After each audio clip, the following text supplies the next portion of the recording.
નમસ્કાર મિત્રો, પુસ્તક જ્ઞાનધારામાં તમારું ફરીથી સ્વાગત છે। આજે આપણે વાત કરીશું ચેપ્ટર 23 જંગબારનો ઘેરો। ચેપ્ટર 22માં આપણે જોયું કે લાલીઓ ઘંટ પોતાના બેટ ઉપર આવીને રૂખી ઉપરનો ગુસ્સો વ્યક્ત કરે છે અને બેભાન બનીને ઢળી પડે છે। એ જ્યારે ઉઠે છે ત્યારે બાશુટા નામની હબસી ગુલામ તેની સેવા કરતી હતી અને પછી એક દિવસ એક અરબી જહાજ એના બેટ ઉપર આવ્યું અને એ જહાજમાં 5 લોકોને મૂકીને બાકીના કંઠાળની ભીતરમાં જતા રહ્યા। લાલીઓ જમવા બેઠો ત્યારે બાશુટાએ જંગબારના ઘેરાની વાત કરી અને કહ્યું, કંઠાળમાં ગયેલું જહાજ દારૂગોળો ભરવા ગયું છે। એટલે લાલીઓ પેલા 5 ગુલામમાંથી એકને રામજીભાને જંગબાર વિશેની માહિતી આપવા રવાના કરે છે અને બાકીના 4 ગુલામ અને એક પોતે અને બાશુટા દારૂગોળો ભરીને જંગબાર જવા નીકળે છે। અને હવે આગળ જંગબારનો ઘેરો એ હિન્દી વસાહતની યશ સિદ્ધિની પરાકાષ્ઠા છે। કચ્છ, કાઠિયાવાડ અને ગુજરાતના 800 જેટલા ઠક્કરોએ 50,000 અરબી, હબસી અને ગુલામોની સેના સામે જેરામ શિવજીની વખારમાં છેલ્લો ને મરણિયો બચાવ કર્યો હતો છેલ્લા 1 માસથી। જંગબારના રાજમાતા ચોમેરથી તજાયેલા એ કોઠીમાં બેવફા બનેલા પુત્રની આરેબ ઉશ્કરી દુશ્મનાવટ સાથે ઓથ મેળવી રહ્યા હતા। શાહઝાદો માજીદ બરગેસની બળવાખોરી બાદ બનેલો સુલતાન માજીદ પોતાના લશ્કર ને પોતાના રાજ્ય સેવકોથી હિજરાયેલો ત્યાં આવીને બેસી રહ્યો હતો। હબસીનિયાના શાહે ને મસ્કતના સુલતાનના જાસૂસોએ બરગેસનું માથું ભમાવ્યું હતું। રાજનો હક તો તારો જ, પણ ખુદ તારી માતા માજીદનો પક્ષ ખેંચે છે અને ખેંચશે। તને રાજ્ય નહીં મળે, ટુકડો ગરાસ પણ નહીં મળે। જો જંગબારની ગાદી જોઈતી હોય તો બહાર નીકળી આવ, અમારી સેના તારી મદદમાં ઊભી રહેશે, એના વડે રાજ્ય જીતી લે। બરગેસના જુવાન અને કાચા કાનમાં આ વાત મીઠા ઝેરના બિંદુ સમી પડી ને એક દિવસે બરગેસ શિકારે જવાનું બહાનું કરીને જંગબારમાંથી બહાર નીકળી ગયો અને સીધો દાર-ઈ-સલામ પહોંચ્યો ને ત્યાં એણે બળવાનો વાવટો ઊંચો કર્યો। આરબ વેપારીઓ પોતાના ગુલામોના દળ લઈને એના સાથી બન્યા। હબસી શાહની તાલીમબાજ ફોજ એના વાવટા નીચે જમા થઈ।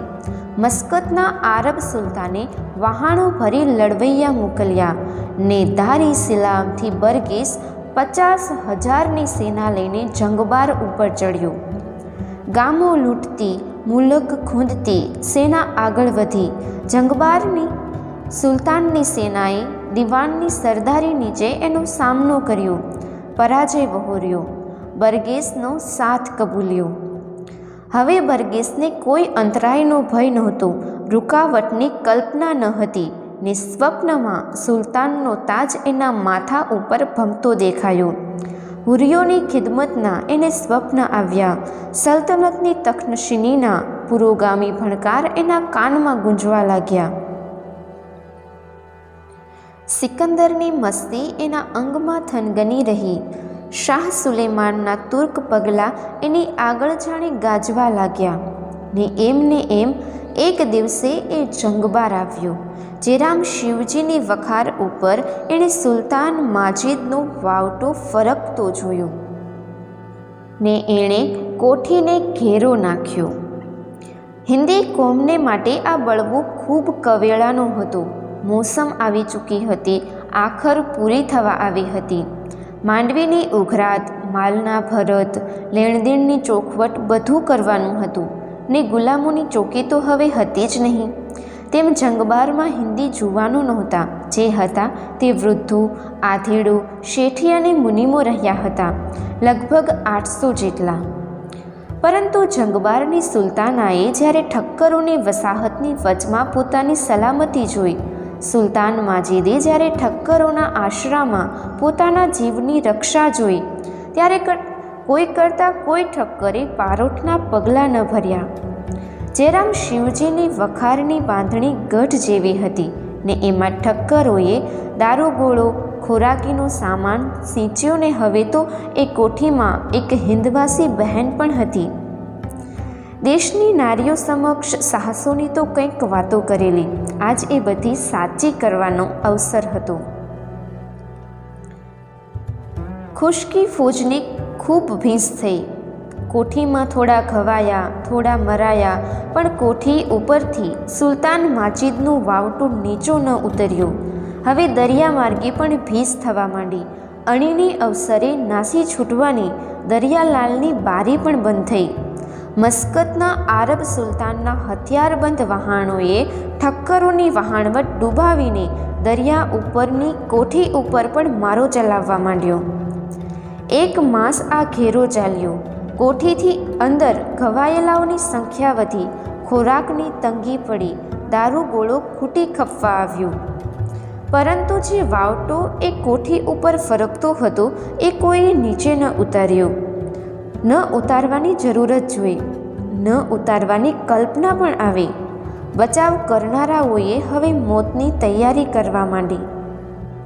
વહાર ક્યાંયથી આવે એમ ન હતું, ને વહાર કરે પણ કોણ? બહાર ઘણા હિન્દી જુવાનો હતા, પણ એ શું કરી શકે? ને વિજયવંત બળવાખોરોની સામે ડગમગી ઉઠેલા પાયતખ્તને ટેકો કોણ આપે? મરવાની તૈયારી સહુએ કરી લીધી. કોઠીનો જવાબ 2 દિવસથી મોડો જણાતા અરબી જહાજો દૃષ્ટ બન્યા હતા, વધારે નજીક આવ્યા હતા. હવે એમની તોપના ગોળા કોઠીની અંદર જ પડતા હતા. આમ ક્યાં સુધી ચાલશે? ક્યાં સુધી નભી શકે? રહેમતુલ્લા હેમાણીએ આ ઘેરાનો મુખ્ય નાયક હતો. એ જુવાન ખોજો રાત દિવસ અથાગ ફરતો. ઊંઘ એની આંખમાં ન હતી, કંટાળો એના દિલમાં ન હતો, ભય એની છાતીમાં ન હતું. ઝીણામાં ઝીણી વાતો એ જોતો, બચાવ કરનારાઓ સાથે એ સૂતો ને એની સાથે ખાતો. કોઠીના ગાબડા સમારવા હોય તો એ જાતે કામે લાગી જતો, તોપો ભરવી હોય તો જાતે કોથળા પૂરવા લાગી જતો. અને લધાભા સ્વસ્થ ધૈર્યની મૂર્તિ શાહ ફરતા, સહુને હામ દેતા, સહુને સ્વમાનની રક્ષાનું મર્મ સમજાવતા. ક્યાંય જરાય મતભેદ ન જાગે, ક્યાંય જરાય પણ દિલદુખ ન જાગે એની ખૂબ કાળજી રાખતા. વિવાદ રોજ 1000 થતા, રસ્તા રોજ 1000 સૂચવાતા, પણ એ બધાની વચ્ચે સહકારનું સળંગ સૂત્ર જાળવવાનું કામ એ કરતા. રહેમતુલ્લા અને લધાભાના બહારના દમામ અને દિમાગને જોઈને તો હર કોઈને જંગબાર અભંગ જ રહેવાનું એવી પ્રતીતિ થાય. સહુ કોઈને કોઠી અજરા અમર રહેવાનો એતબાર આવે. સહુ કોઈને આફતના ઓળા 50 જોજન દૂર ને દૂર રહેતા લાગે. પણ એકાંતમાં જ્યારે ઘેરાના આ 2 મોવડીઓ મળતા ત્યારે એમની ચિંતા દેખાતી. ત્યારે જણાતું કે જંગબારની કોઠીની હાલત બહાર દેખાય છે એટલી સદ્ધર તો નથી જ. ખોરાકની તંગી વધારે ને વધારે જણાતી હતી. સંઘરેલા દારૂગોળાનો પણ હવે તાક આવી ચૂકેલો દેખાતો હતો. 50,000 દુશ્મનોને એમણે હાથ છેટે રાખ્યા હતા. બહાર સમાચાર મોકલવા કોને? કોણ આવીને કોઠીની વહાર કરી શકે એમ હતું? એવી તે કઈ શક્તિ હતી કે જે હબસી શાહની મસ્કતના આરબની તાલીમબાજ ફોજની સાથે તાકાત ભેળાવી શકે?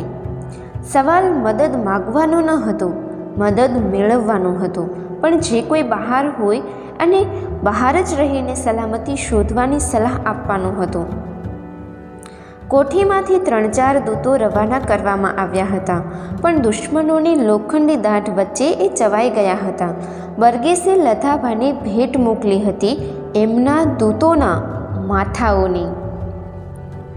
લધાભાઈએ એક નજર રૂખી ઉપર નાખી, સુલતાના અને સુલતાન માજીદ ઉપર નાખી અને રહેમતુલ્લાનો હાથ પોતાના 2 હાથમાં ચાપીને કહ્યું, મરવું પણ હિંમતથી, કાયરતાથી નહીં. રહેમતુલ્લાએ નિશ્ચય બતાવ્યો. અંદરના ખંડમાંથી તેઓ બહાર આવ્યા. નિરીક્ષણ કરતા તેઓ કોઠીની અગાસી ઉપર આવ્યા. સામે દરિયાલાલ પથરાયો હતો. આકાશ જાણે નીચે ઉતર્યું હોય એવો. પાછળ દૂર દૂર સુધી ચોપાસ બરગેસની છાવણી ને છાવણીની ચોકીઓ દેખાતી હતી. ચોપાસ જ્યાં સુધી નજર પડે ત્યાં સુધી બરગેસના બંડખોર વાવટાઓ જ ફરકતા હતા. દરિયામાં 3 અરબી જહાજો તરતા થયા હતા. હાલારી વહાણવટ દરિયાને તળિયે કે મસ્કતના બંદરની અંદર સમાઈને ગારદ થઈ ગઈ હતી. દેખાતા હતા માત્ર 3 જ વહાણો ને વહાણો ઉપરની લોખંડી તોપો ઉપર સૂર્યનો પ્રકાશ નાચીને આકરા વક્રીભવન કરતો હતો. એક વધારે વહાણ આવે છે, 3 ઓછા હતા તે? રહેમતુલ્લાએ ક્ષિતિજમાં નજર કરીને કહ્યું. સાચે જ ક્ષિતિજ ઉપર એક વહાણનો ડાઘ દેખાયો. જોતજોતામાં ડાઘમાંથી વહાણનો સાફ આકાર દેખાયો. લધાભાઈએ એક દીર્ઘ શ્વાસ મૂક્યો. આ તો અરબી જહાજ દેખાય છે. લગામ છૂટ્યા ઘોડાની જેમ દબાવાય એટલા સઢ દબાવીને વહાણ ધસ્યું આવતું હતું. વહાણ નજીકને નજીક આવ્યું. વહાણ હવે અરબી જહાજોથી ખેતરવા માંડ દૂર રહ્યું. હવે એણે તમામ સઢો સંકેલી નાખ્યા અને લધાભાની આંખો ચમકી ગઈ કે શું અણીને સમયે એ આંખો દગાબાજ બનતી હતી? રહેમતુલ્લાની આંખો પણ ફાટી ગઈ.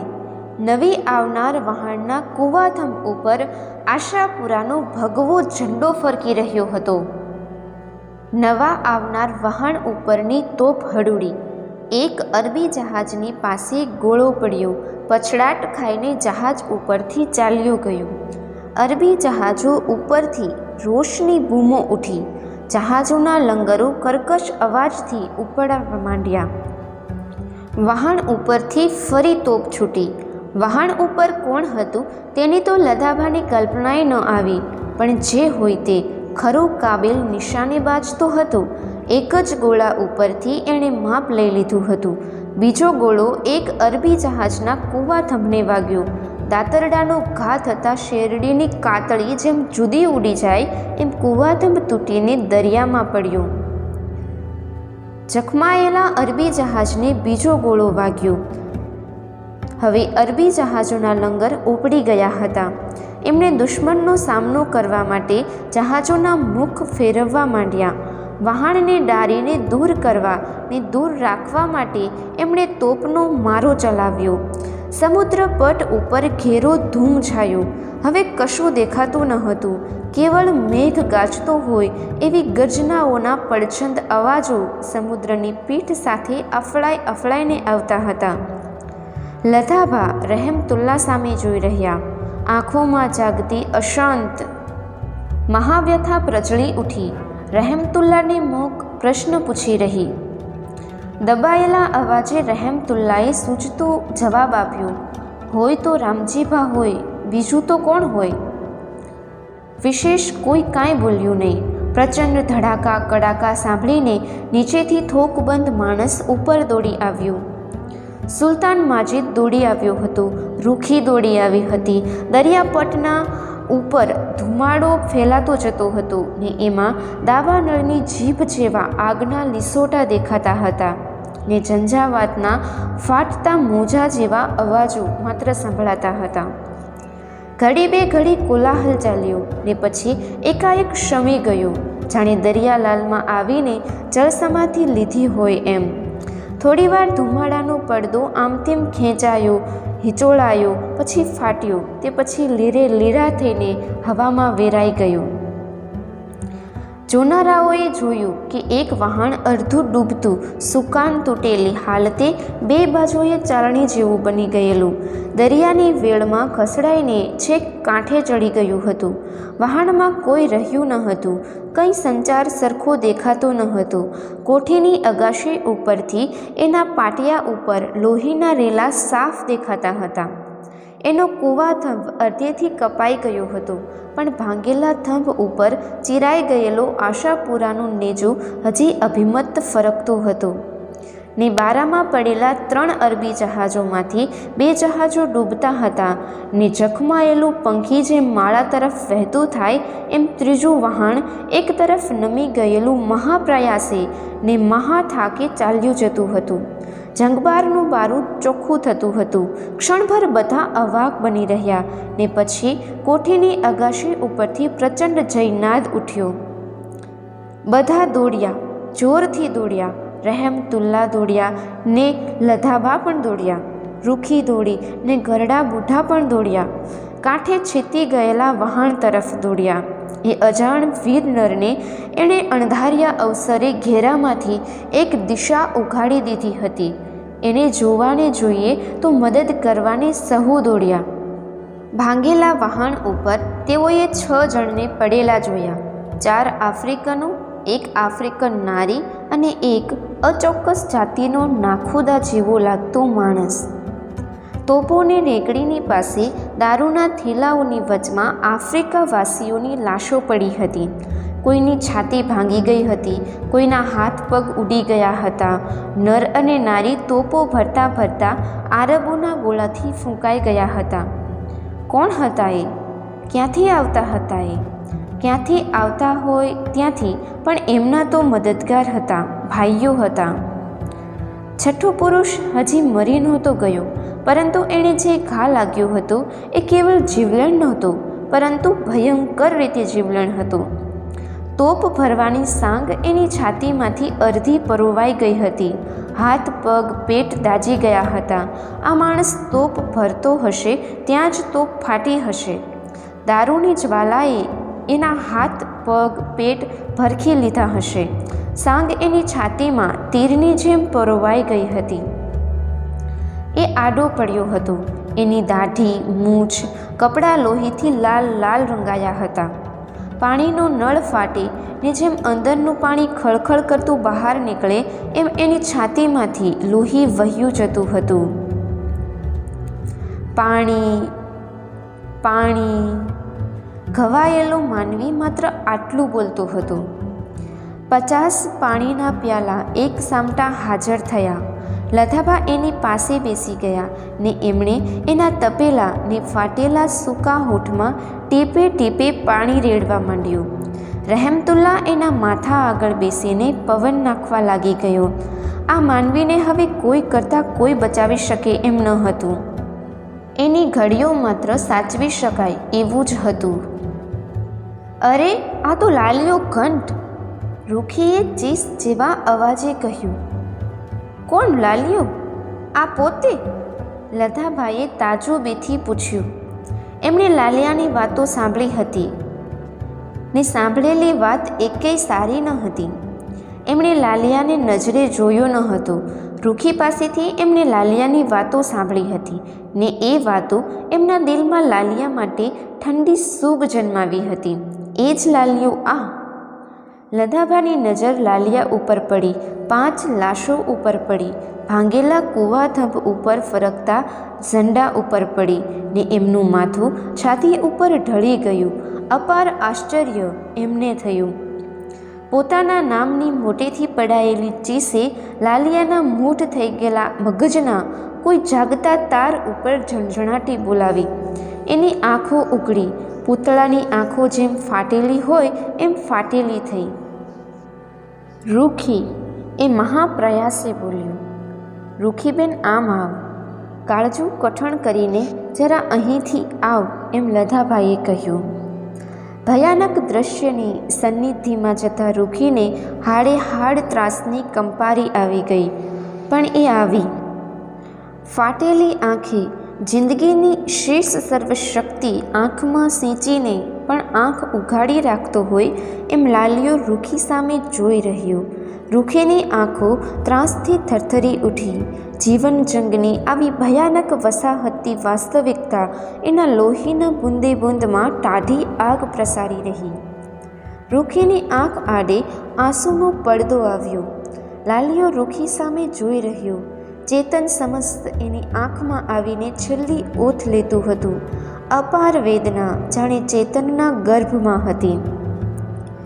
લાલિયાનો સળગી ગયેલો હાથ કેવળ લાલ માંસનો લોચો હતો. એ ધ્રુજ્યો, ફફડ્યો. લધાબા સમજ્યા. એમણે રૂખીનો હાથ લાલિયાના બફાઈ રહેલા કપાળ ઉપર મૂક્યો. હાશ! લાલિયાએ એક દીર્ઘ શ્વાસ મૂક્યો. પળવાર એની આંખમાં મહાશાંતિની આશાઈશ છાઈ.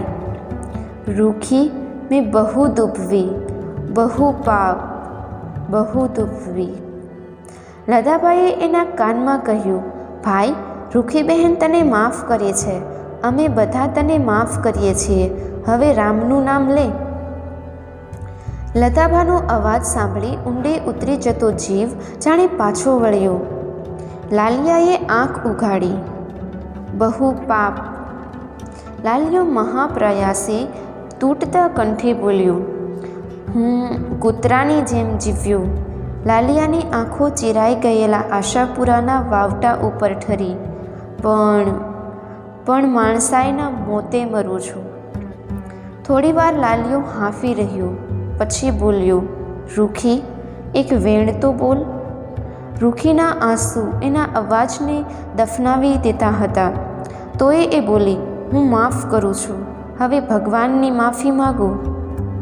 રૂખી, કોઈ દિવસ મને યાદ કરજે. ગાળ દેવા પણ મારું નામ સંભાળજે. તારે ખાતર હું આવ્યો. હું જ હરજીવન. અને પછી લાલિયાનું માથું ઢળી ગયું. આટલી જ વાત કહેવાને ટકી રહેલો એનું જાન પરલોકની જાત્રાએ ચાલી નીકળ્યો. લતાભાઈએ રૂખીને ઊભી કરી. ચાલ બહેન, હવે જા. રામ શ્રી રામ. સંચાની પૂતળી હોય એમ રૂખી લધાભાની દોરી ઊભી થઈ ગઈ. કઈ આંખો વર્ષોથી વિયુક્ત થયેલા દંપતીનું આ પ્રથમ મિલન જોઈ રહી. કોઈની આંખ કોરી ન હતી. કોઈએ રૂખીને બોલાવી નહીં. રૂખી કોઈની સાથે બોલી પણ નહીં. પોતાનો માર્ગ વીણતી હોય એમ ભોંય સામે તાકતી નીચું માથું કરીને એ લધાભાની દોરી લધાભાની ટેકવી ચાલી ગઈ. વસાહતે લાલિયાનો અગ્નિસંસ્કાર કર્યો. લાલિયાના જીવન ઉપર કોઈએ એક શબ્દની ટીકા ન કરી.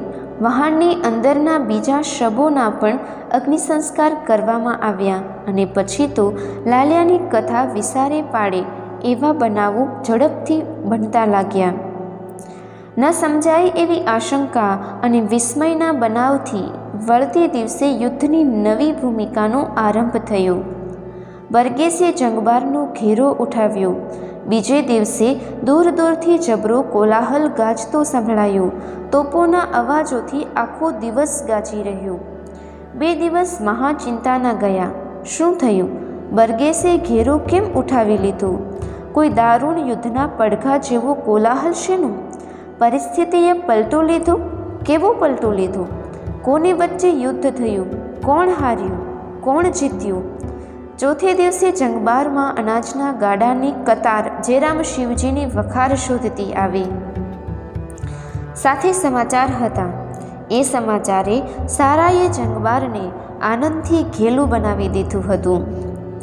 લાલિયા ખંટનો એક ગુલામ જંગબારની આફતના સમાચાર રામજીભાને આપી ગયો ને લવિંગની ખેતીની વસાહતમાંથી પાડાઓ છૂટ્યા. દૂર અને નજીક છેક મંબો જંબોના દેવાધિદેવના ખોપરીના મિનારાવાળા દેવ મંદિર સુધી સાદ પહોંચી ગયો. લાકુના બોલાવે છે. આફ્રિકાવાસીઓની ઇજ્જત ઉપરની એ હુંડી ક્યાંયથી પાછી ન ફરી. હાથ ચડ્યું હથિયાર લઈને, હાથ ચડ્યા વાહન ઉપર બેસીને જંગલવાસી માત્ર ચાલી નીકળ્યો. મહાજંગલના ઝાડને જાણે જીવ આવ્યો હોય એમ આખું એ જંગલ ધૂણી ઉઠ્યું. 1000 જુદી જુદી પગ કીડીઓ ઇજ્જતની કૂચ પડઘાઓથી રાત અને દિવસ ગાજી રહી. મંબો જંબોના મહંત હાથીઓની પીઠ ઉપર તોપો ને દારૂના ગોળા લાવીને અથાક કૂચ કરીને આવી ચડ્યા ને એની પાછળ હોટેનોટની કોમ પોતાની ઝઝુની બહાદુરી બતાવવાને આવી. પોરીઓ અને જંગલમાં બોમાઓ અને ક્રાલોમાં સાદ ફરી વળ્યો કે લાકુના બોલાવે છે. ડુંગરો ધણધણી રહ્યા. જંગલ ગરજી ઉઠ્યું ને માનવીઓની મહાકૂચ અવિશ્રાંત ચાલી રહી. દરિયાલાલના પાણીમાં જાણે ચૈત્રી પૂનમનો જુવાળ ચડ્યો ને સેના લઈને રામજીભા જંગબારની વહારે ચડી ગયો. બરગેસ રામજીભાના આવવાના સમાચાર સાંભળી ઘેરો ઉઠાવી એનો મુકાબલો કરવા સામો ગયો. તુમુલ યુદ્ધ થયું. બરગેસ ભાગ્યો, એની સેના ભાગી. અપાર લશ્કરી લૂંટ રામજીભાને મળી, દારૂગોળો, અનાજ વગેરે. રામજીભાઈએ હબસીનિયાની સેનાનો પીછો પકડ્યો. નિત્ય નવા નવા સમાચારો આવતા હતા. હબસી શાહની સેના હારી, કંઈક કપાયા, બાકીના શરણે થયા. હથિયારો ઉતરાવીને રામજીભાઈએ એમને જવા દીધા. આરબોનો પીછો લીધો રામજીભાઈએ. 2-3 જંગ થયા. દાર-એ-સલામ રામજીભાઈએ કબજે કર્યું. આરબો હાર્યા, હથિયાર મૂકીને તાબે થયા.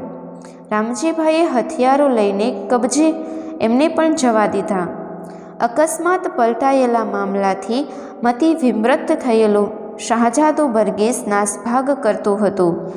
ચુનંદા પગીઓને રામજીભાઈએ પાછળ મોકલ્યા. પોતે દાર-એ-સલામમાં મુકામ નાખ્યું અને ત્યાંથી આસપાસનું મુલક વ્યવસ્થિત કરવા માંડ્યું. જંગલનું પાંદડું ને જંગલનું પંખી જેના કાનમાં વાત કરી, એવા જંગલની ઘેરી લીલાશ ઉપર ઉછરેલા પગીઓથી બરગેસ ભાગતો હતો. પણ કેટલુંક એ ભાગી શકવાનું હતું. એક દિવસે પગીઓએ બરગેસને પકડ્યો. ફાટ્યા તૂટ્યા ગાભા પહેરીને ફકીર જેવા એ ભમતાને દાર-એ-સલામ લાવવામાં આવ્યો. એક દિવસ બરગેસ જંગબારમાં કેદી તરીકે દાખલ થયો. સુલતાન માજીદના હુકમથી એને એક લોખંડના પાંજરામાં ખુલ્લા ચોકમાં હથિયારબંધ ચોકીની વચમાં રાખવામાં આવ્યો. દાર-એ-સલામમાં રામજીભાઈએ પોતાની મૂળ વતનીઓની સેના વિખેરી નાખી. છાવણી બરખાસ્ત કરીને રામજીભા જંગબાર તરફ નીકળ્યો. એ જ્યારે જંગબારમાં દાખલ થયો ત્યારે એને બાદશાહ જેટલું માન આપવામાં આવ્યું. જ્યારે એ શહેરમાં પહેલો વહેલો દાખલ થયો ત્યારે ખુદ સુલતાને એના માથા ઉપર થોડીવાર સુધી છત્ર ધરી રાખ્યું. બરગેસના બંડની આ કથા જંગબારના ઇતિહાસમાં આ લખાઈ છે. ફિરંગી, અંગ્રેજ ને આરબ તવારીખનેશ વેશોએ પણ એની નોંધ લીધી છે.